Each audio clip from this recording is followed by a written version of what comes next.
yang hidup, kami bersyukur Tuhan ketika Tuhan masih memberikan kesempatan bagi kami untuk kami boleh memuji Tuhan bersama, menyembah Tuhan bersama, bahkan menikmati setiap berkat Tuhan bersama.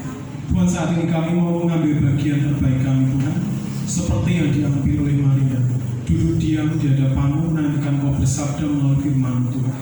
Kiranya Kau pimpin hati kami, terangi hati kami Tuhan. Kiranya Roh Kudus memenuhi hati kami dengan sukacita, dengan pengajaran, dengan teguran, dengan nasihat, dengan apapun yang kami perlukan Tuhan. Kami hanya bergantung kepada-Mu Tuhan. Dan saat ini Tuhan, kami bersatu hati. Jika ada kuasa lain di luar kuasa-Mu Tuhan, kami patahkan kuasa di dalam nama Tuhan Yesus Kristus, supaya setiap benih firman yang akan kami terima Tuhan tidak dicuri oleh mereka Tuhan. Supaya kami bisa fokus, kami bisa menikmati firman Tuhan, kami bisa belajar, sehingga itu bisa mengubahkan hidup kami Tuhan. Terima kasih di dalam nama Tuhan Yesus Kristus, Tuhan dan Juru Selamat kami hidup. Semua yang percaya katakan amin. Silakan duduk Bapak Saudara. Shalom. Selamat siang. Baik, tema yang diberikan kepada saya untuk saya sampaikan dalam sesi kedua ini adalah akan duduk memerintah bersama Tuhan Yesus. Jadi bulan ini kan tema besarnya adalah upah bagi murid. Nah, dan kita akan sedikit belajar apa yang dimaksud dengan memerintah bersama dengan Yesus.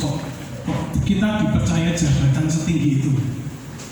Jadi kan kalau sudah ada kata memerintah, berarti kita punya kuasa, punya otoritas untuk melakukan sesuatu, dan itu besar gitu ya. Nah, kita mau buka dulu di dalam ayat pengantar kita. Silakan membuka Matius pasal yang ke-19 ayat yang ke-28. Kita akan baca bersama Matius 19 ayat 28. Oke, kita akan baca bersama 3, 2, 1. Kata Yesus kepada mereka, Aku berkata kepadamu, sesungguhnya pada waktu penciptaan kembali, apabila Anak Manusia bersemayam di tata kemuliaannya, kamu yang telah mengikut Aku akan duduk juga di atas 12 tahta untuk menghakimi ke-12 suku Israel. Nah, ini tema ayat yang menjadi landasan atau dasar dari judul tadi ya. Bapak Ibu Saudara silakan kembali lihat ayat ini. Jadi ada minimal 3 istilah yang sulit. 3 istilah yang sulit ya. 1, penciptaan kembali. 2, Anak Manusia bersemayam di tahta kemuliaannya. Kemudian yang ketiga, akan duduk juga di atas 12 tahta untuk menghakimi ke-12 suku Israel. Nah, jadi coba garis bawahi, apabila Anak Manusia bersemayam di tahta kemuliaannya, kamu yang telah mengikut Aku akan duduk juga di atas 12 tahta suku Israel untuk menghakimi suku Israel. Nah, yang mengikut Aku akan memerintah bersama Tuhan menghakimi 12 suku Israel. Nah, tentu sebenarnya arti dari ayat ini belum bisa dikatakan literal ya. Jadi literal itu seperti ini, apa yang kita baca itu sama dengan apa yang kita pikirkan. Ayat ini tidak. Ini semacam simbolis bahwa setiap orang percaya nantinya akan dibawa Tuhan untuk bersama-sama memerintah di atas 12 tahta. Begitu ya. Karena kalau kita lihat di dalam perjanjian lama itu ada berapa suku Israel? Ada berapa? 12. Muridnya Yesus ada 12. Jadi ini semacam simbolis dunia begitu. Simbolis orang-orang percaya, simbolis orang-orang yang sudah dipilih, simbolis orang-orang yang mengikut Tuhan. disimboliskan dengan huruf 2 kali, bukan huruf, angka 12. Begitu. Kemudian selanjutnya tadi kita akan buka Yesaya 24 ayat 23.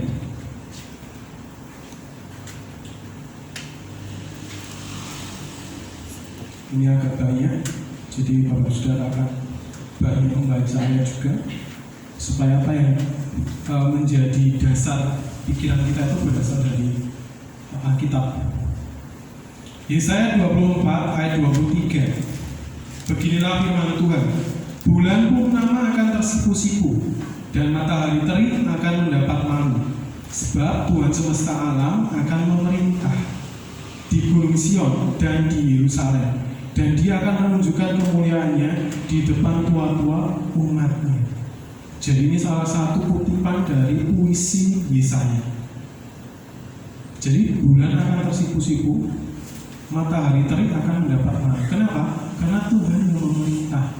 Maksudnya adalah bulan, matahari sekalipun itu terang, itu terik sekali, itu tidak akan bisa mengalahkan kemuliaan siapa? Tuhan. Karena apa? Karena Dia yang memerintah. Yang memerintah matahari itu terbit dari timur adalah Tuhan. Yang memerintah matahari itu terbenam dari barat adalah Tuhan. Yang memerintah bulan mengitari bumi adalah Tuhan. Yang memerintah bumi mengitari matahari adalah Tuhan.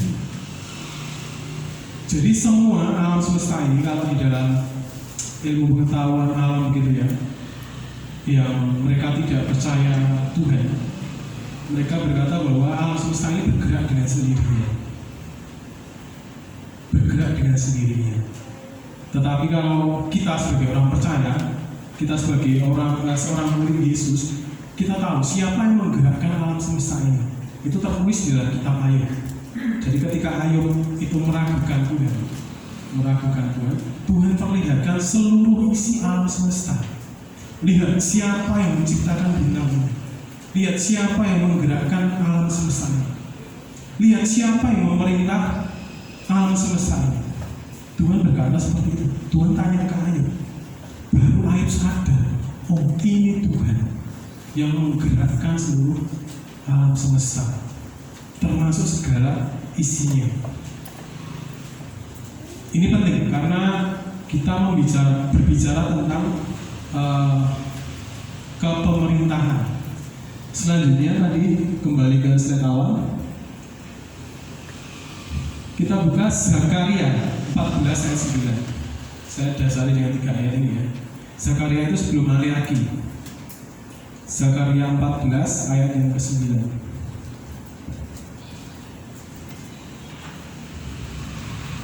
Saya akan bacakan, silakan mendengar dan menyimak. Maka Tuhan akan menjadi raja atas seluruh bumi.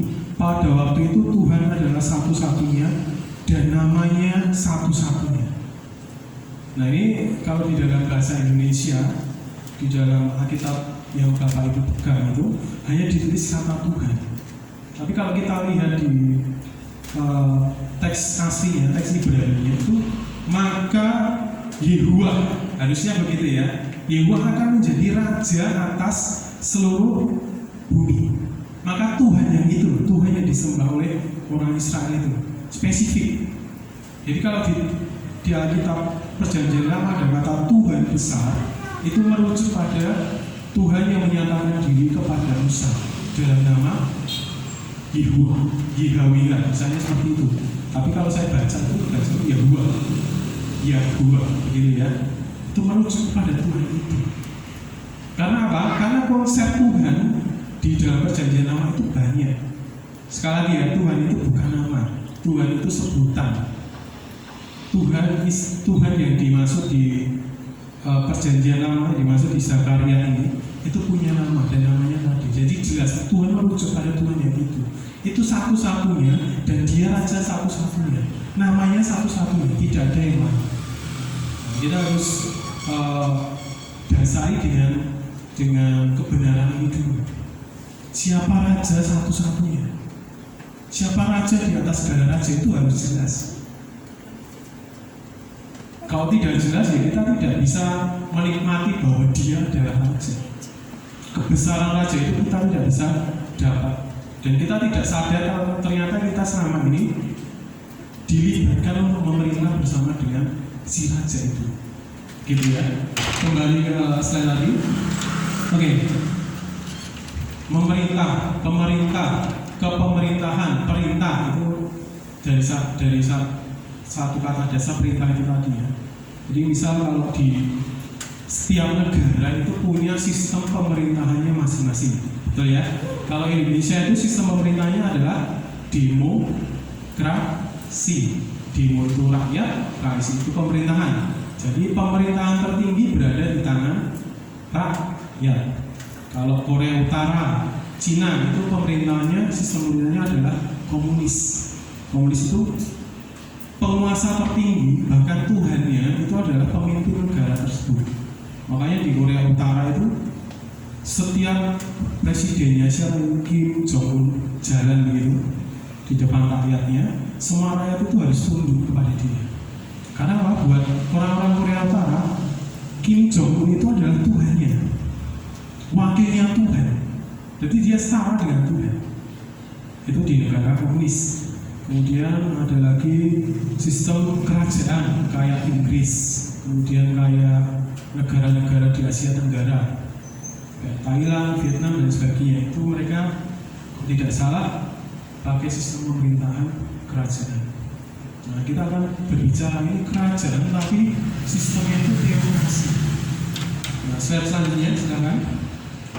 Jadi saya jelaskan dulu ya, teokrasi. Teokrasi itu dari kata teo dan krasi. Teo itu artinya Tuhan, krasi itu memerintah. Jadi kekuasaan tertinggi atau yang memerintah itu adalah Tuhan. Sumber pemerintahan itu adalah Tuhan. Sebenarnya juga banyak negara berdiri dengan sistem ini, terutama negara-negara di Timur Tengah. Itu mereka berdiri atas dasar agama. Gampangnya seperti itu. Dan sebenarnya Indonesia itu kayaknya menuju pada sistem ini juga. Dibuktikan dengan sila pertama, apa itu dalam Pancasila? Ketuhanan yang Maha Esa. Jadi merujuk pada Tuhan. Dasarnya negara itu adalah Tuhan. Nah, negara kita cukup religius ya sebenarnya. Jadi kalau pemerintahan teokrasi, saya dahului dengan hal ini. Jadi dalam perjanjian lama, Tuhan yang memimpin langsung bangsa Israel. Itu mereka pakai sistem teokrasi. Dan saya rasa di Matius pun yang membicarakan tentang kerajaan Allah, kerajaan Tuhan, ada padamu kerajaan 1000 tahun dan sebagainya. Itu yang memimpin siapa? Tuhan sendiri. Jadi sebenarnya teokrasi murni itu berasal dari konsep perjanjian lama yang ditiru oleh bangsa-bangsa lain. Satu, kekuasaan tertinggi berada di tangan Tuhan. Silakan buka Keluaran 15 ayat 18. Keluaran kitab kedua dalam perjanjian lama. Keluaran 15 ayat 18.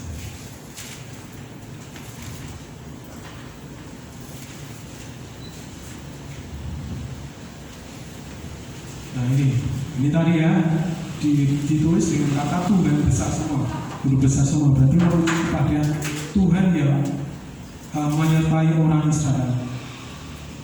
Kita akan baca bersama 3, 2, 1. Tuhan memerintah kekal selama-lamanya. Jadi dari awal dunia ada, selama-lamanya itu maksudnya begitu ya. Dari awal dunia ada hingga dunia tiada, dia yang memerintah kekal selama-lamanya. Bahkan ketika nanti dunia hancur dan semua sudah tidak ada, tinggal kerajaan yang memerintah tetap Tuhan itu. Jadi sumber pemerintahan tertinggi saat ini adalah Tuhan. Semuanya. Jadi kalau negara, presiden kan hanya bisa mengatur satu negara. Tapi kalau Tuhan itu bukan hanya negara, bukan hanya bangsa-bangsa, bukan hanya bumi, tapi seluruh isi alam semesta itu berada di bawah pemerintahan Tuhan. Coba kalau bayangkan, coba kalau Tuhan tidak membuat sistem atau tidak memerintahkan kepada matahari untuk terbit, apa yang terjadi? Kita mengalami malam terus, apa yang terjadi? Penurunan suhu, semakin turun, dan kita semua mati kedinginan. Itu kenapa bumi terus berotasi, supaya ada kestabilan suhu. Kalau tidak begitu kita mati. Coba kalau Tuhan tidak membuat sistem perlindungan di bumi ini semacam atmosfer atau lapisan bumi, apa yang terjadi? Batu-batu di luar angkasa itu bisa jatuh di bumi dengan sangat mudah. Dan gedenya itu kadang nggak bisa kita bayangkan. Jadi batu atau benda luar angkasa itu kalau mau jatuh ke bumi itu kan kena lapisan. Nah, kemudian dia tergeser lapisan itu akhirnya apa? Habis atau tersisa kecil. Itu kalau malam kita lihat semacam bintang berikor, komet gitu ya, itu sebenarnya benda luar angkasa yang jatuh ke bumi. Coba kalau Tuhan tidak memerintahkan sistem keamanan, apa yang terjadi? Kita hancur. Begitu ya. Ada lagi, coba bayangkan kalau seandainya Tuhan memerintahkan semua pohon untuk berhenti memproduksi oksigen, apa yang terjadi? Apa yang terjadi? Mati. Jadi jangan salah ya, itu kena perlunya pohon itu di situ ya. Dia bukan satu-satunya, tapi salah satu sumber terbesar oksigen di bumi itu adalah pohon. Coba Tuhan perintahkan kepada pohon. Karena kan Yesus perintahkan kepada pohon ara untuk mati. Apa yang terjadi? Mati. Dikutuk pohonnya. Itu namanya Tuhan, dia bisa memerintahkan apapun. Tuhan bisa memerintahkan keledai untuk berbicara kepada siapa? Bileam. Betul ya? Itu bukti bahwa Tuhan berkuasa atas apapun. Tuhan pernah memerintahkan apa lagi? Saat para murid di kapal, kemudian datanglah apa? Badai. Yesus tidur, benar ya? Yesus tidur, semua murid ketakutan di atas perahu di Galilea. Kemudian para murid membangunkan Yesus. Kemudian yang dilakukan Yesus adalah memerintahkan badai itu untuk diam. Saya ingin memberikan bukti bahwa Tuhan itu mengatur segala sesuatu.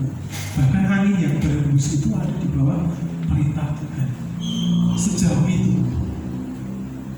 Jadi kalau kita berpikir hanya kita, Tuhan hanya bekerja bagi manusia, menggerakkan manusia, itu salah.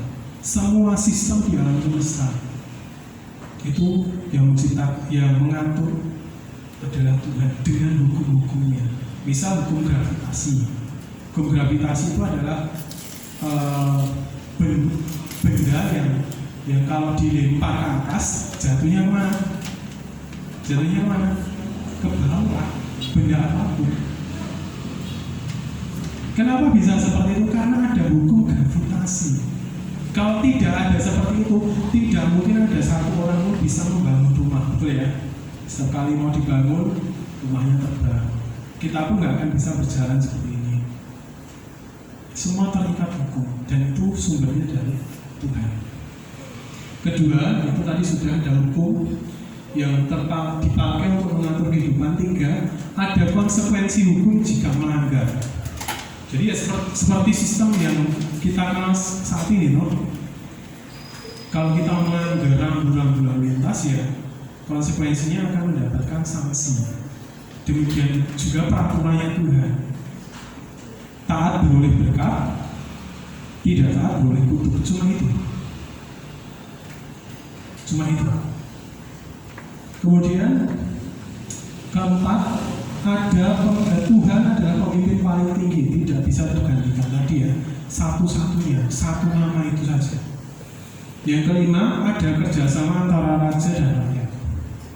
Nah, ini yang juga bagian penting ya. Tuhan tidak pernah memaksa siapapun untuk kita datang kepadanya, itu tidak. Apakah Bapak Ibu Saudara pernah dipaksa Tuhan untuk datang ke gereja? Pernah tidak? Tidak ya? Tidak ya? Apakah Tuhan Yesus pernah memaksa Bapak Ibu Saudara percaya kepadanya? Tidak. Itu perlu kerjasama. Tuhan menawarkan berkat, kamu mau terima tidak? Kalau mau terima ikut. Kalau tidak ya sudah. Tuhan tidak memaksa. Tapi ada konsekuensinya. Selanjutnya, ini fakta yang perlu kita ketahui. Manusia sejak awal diciptakan untuk jadi mitra Tuhan dalam kepemerintahannya. Jadi sejak awal sebenarnya kita sudah mendapatkan hak itu, hak untuk memerintah, hak untuk berkuasa. Selanjutnya, ini kerajaan Tuhan tidak seperti sistem kerajaan di bumi. Selanjutnya, ini yang bagian penting. Saya mau jelaskan bagian ini. Diciptakan untuk memerintah. Kita buka dalam Kejadian 1. Kita paling awal, Kejadian 1 ayat 26 sampai 28. 26 sampai 28. Beginilah firman Tuhan. Baiklah, kita menjadikan manusia menurut gambar dan rupa kita, supaya mereka berkuasa, garis bawahi kata berkuasa atas ikan-ikan di laut dan burung-burung di udara, dan atas segala ternak, dan atas seluruh bumi, dan atas segala binatang melata yang merayap di bumi. 27. Maka Allah menciptakan manusia itu segambar dengan dia, menurut gambar dia, diciptakannya dia, laki-laki dan perempuan, diciptakannya mereka. 28. Tuhan memberkati mereka, lalu Tuhan berfirman kepada mereka, beranak cuculah, menikahlah, kemudian bertambah banyaklah, penuhilah bumi, dan apa? Taklukkanlah itu. Berkuasalah atas ikan-ikan di laut, burung-burung di udara, dan atas segala binatang yang merayap di bumi. Jadilah raja atas ciptaan lain. Itu kata sederhananya. Taklukkanlah segala makhluk yang lain, ikan-ikan di laut, burung di udara, segala binatang merayap di bumi, dan seluruh isi bumi. Itu perintah Tuhan. Dalam artian gini, tadi Tuhan menciptakan laki-laki dan perempuan serupa dan segambar dengan siapa? Dengan Tuhan sendiri. Jadi kalau tadi dikeluarkan Tuhan itu raja, berarti ciptaannya adalah raja. Kok ragu-ragu ya? Berarti ciptaannya adalah raja. Saya nanti buktikan dengan satu ayat di mana ngomong kita adalah raja. Dan artian bukan kita seperti yang tadi ya, kerajaan Tuhan itu tidak seperti yang kita bayangkan, berbeda dengan kerajaan yang di bumi ini. Tidak seperti itu. Jadi kalau kita lihat, kita terbayang kerajaan itu seperti ada raja, kemudian raja itu punya rakyat banyak, kemudian memerintah, menjajah, kemudian mengambil kekayaan. Tidak seperti itu. Ternyata konsep raja di dalam Alkitab tidak seperti itu, berkebalikan justru.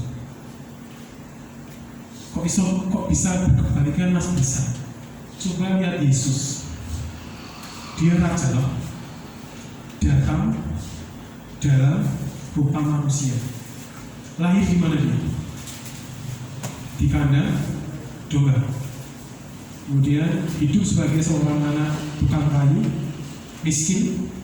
Kemudian kematiannya disiksa, menanggung derita yang, menanggung kesalahan yang tidak pernah ia buat. Akhirnya dia disalib. Dan orang-orang Yahudi, orang-orang Romawi mengakui dia sebagai raja. Dengan cara apa? Memberikan mahkota dan jubah ungu. Itu simbol raja. Simbol kemuliaan raja itu di jubah berwarna ungu dan mahkota.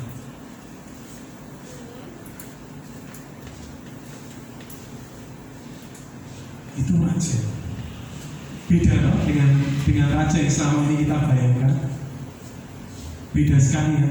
Kita bayangkan raja itu dengan kuda, dengan istana yang indah, istana yang besar, kemudian mahkota yang terbuat dari emas, kemudian jubah yang sangat indah. Ternyata tidak loh. Dan Tuhan Yesus tunjukkan justru berbalik dengan pikiran kita. Itu membalikkan fakta. Tidak seperti itu. Sebaliknya raja itu adalah bla bla bla. Kita akan belajar. Jadi sejak awal penciptaan manusia diberi otoritas untuk menguasai bumi dan segala isinya, serta mengelolanya sebagai perwakilan Tuhan di bumi. Manusia memerintah Taman Eden bersama dengan Tuhan. Jadi manusia berkuasa atas Taman Eden, manusia berkuasa atas binatang dan tumbuhan di sana. Tapi, nah ini ada tapinya. Tapi selanjutnya, dosa merusak gambar Tuhan. Mengakibatkan apa? Satu, dosa merusak hak manusia untuk memerintah bersama dengan Tuhan. Manusia tidak sanggup lagi memerintah bersama dengan Tuhan. Dan Tuhan mengusir manusia dari Taman Eden. Tuhan mengusir manusia dari Taman Eden, dari tempat di mana seharusnya manusia memerintah, dari tahta manusia diusir. Tapi ada baiknya. Kalau kita melihat itu sebuah tindakan jahat dari Tuhan, saya melihat sebaliknya. Itu tindakan baik Tuhan. Kenapa harus diusir? Ada yang tahu nggak? Kenapa manusia harus diusir dari taman itu? Manusia berdosa, betul ya? Tuhan itu kudus. Kalau orang berdosa, jadi satu dengan Tuhan yang kudus. Apa yang terjadi dengan manusia berdosa ini? Mati. Sekali lagi ya, kalau Tuhan tidak mengusir manusia dari Taman Eden, maka manusia mati saat itu juga, dan tidak ada yang namanya manusia selanjutnya. Tidak akan ada kita. Tapi karena Tuhan punya kasih yang begitu besar dan mengusir manusia dari Taman Eden. Lihat kan?